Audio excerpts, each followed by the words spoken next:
Hey guys, welcome to RC Custom Creations.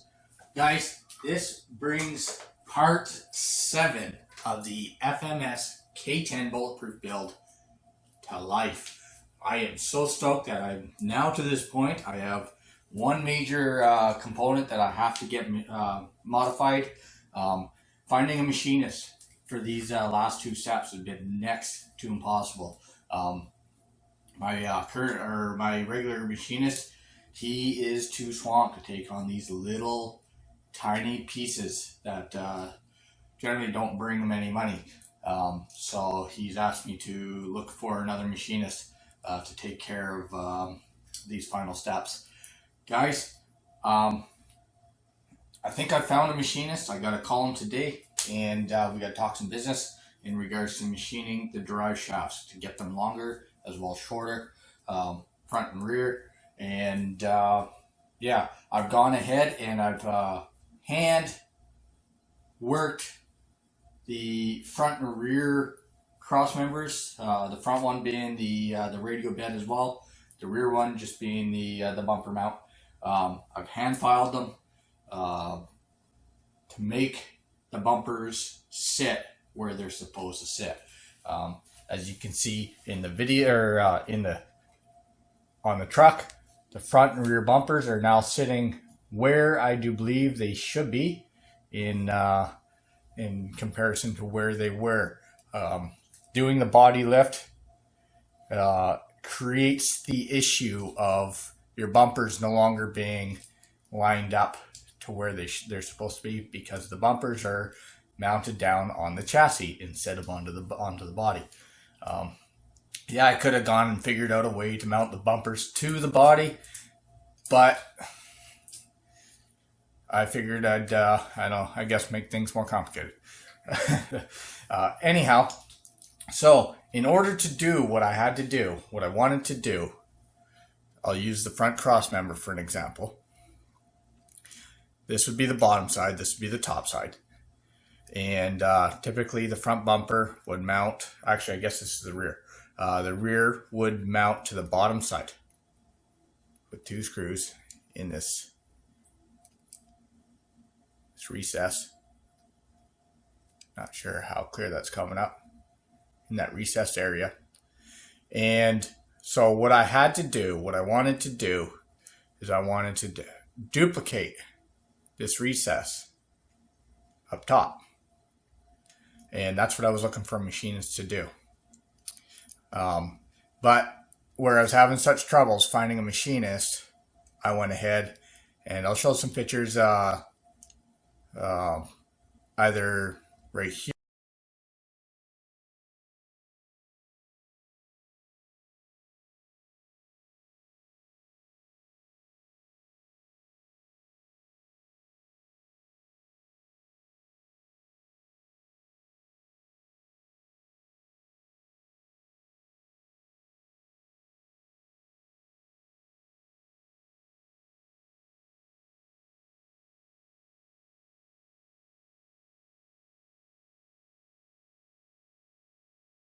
Basically, I just filed notches. First, I measured I believe they're 5 millimeters from the bottom up, scored my lines, and then I took a hand file and I hand filed the recesses to where I needed them. Same goes for the front. The front didn't need quite as much work because the plates are two different thicknesses. As you can see, this shiny stuff's hard to get videos on. So anyhow, I did the same. I took some blue Sharpie, colored the line, or colored where I wanted to hand file, and I just took my time. I hand filed everything, got everything down where I needed it, and that allowed me to hard mount my bumpers to where they need to be. Moving forward, I also took the time to shorten the servo wires and whatnot. Come on. And which allowed for me to clean up underneath the hood to give more room for these battery packs, these DLG Power 520C 2S Lipos, in comparison to the stock.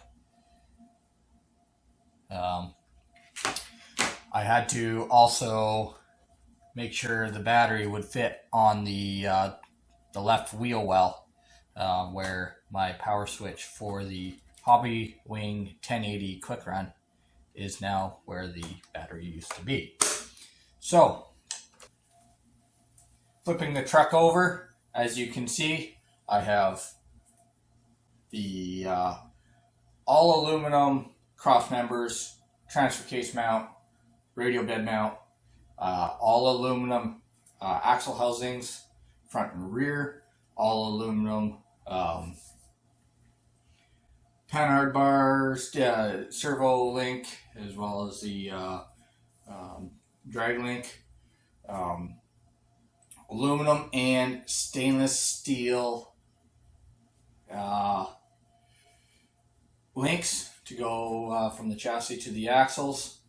And so basically this brings me to my one last major modification. This is where the machinist has to come in. If you're a machinist and you're willing to take on a small project, I'm willing to pay whatever it takes. And what that is these little drive shafts. They're either too long or too short. As well as they have been machined for the same size holes for the pinion as well as transfer side. I need one side, I believe they're 3mm holes. I need one side opened up to 4mm on each of the axles, front and rear, to allow for the pinion gear on the diffs, both front and rear. As well as, like I said, I need one outer housing cut down,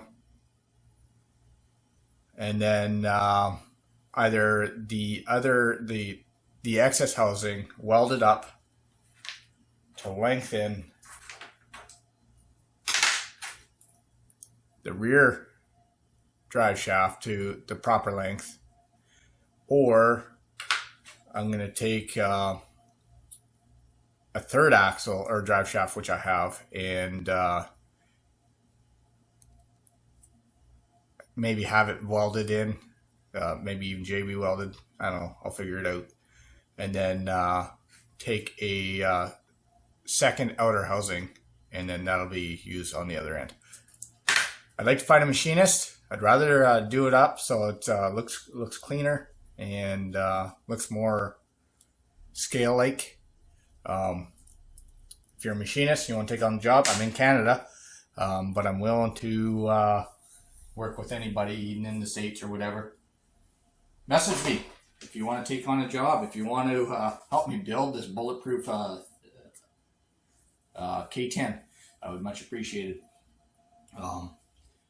Yeah, anyhow, if you like what you see and you want to see part 8, hopefully part 8 will consist of a metal drive shaft going into this, front and rear,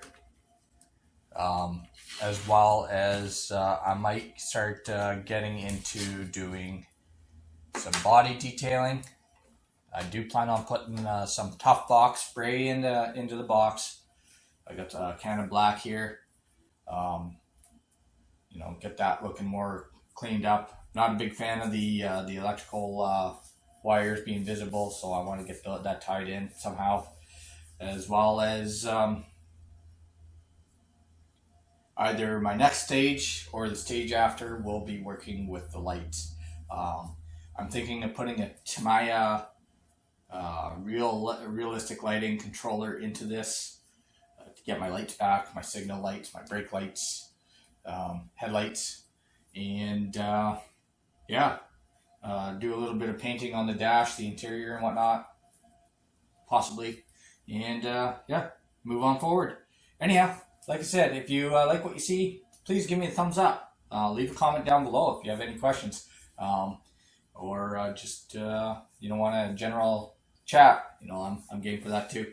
And if you feel this this video is worthy and you want to see more content, hit the subscribe button if you already haven't. I much appreciate it. Right now, at the recording of this video, I'm at 415 subscribers, and I want to see much more. Keep me going, guys. Anyhow, thanks for your time. Bye for now.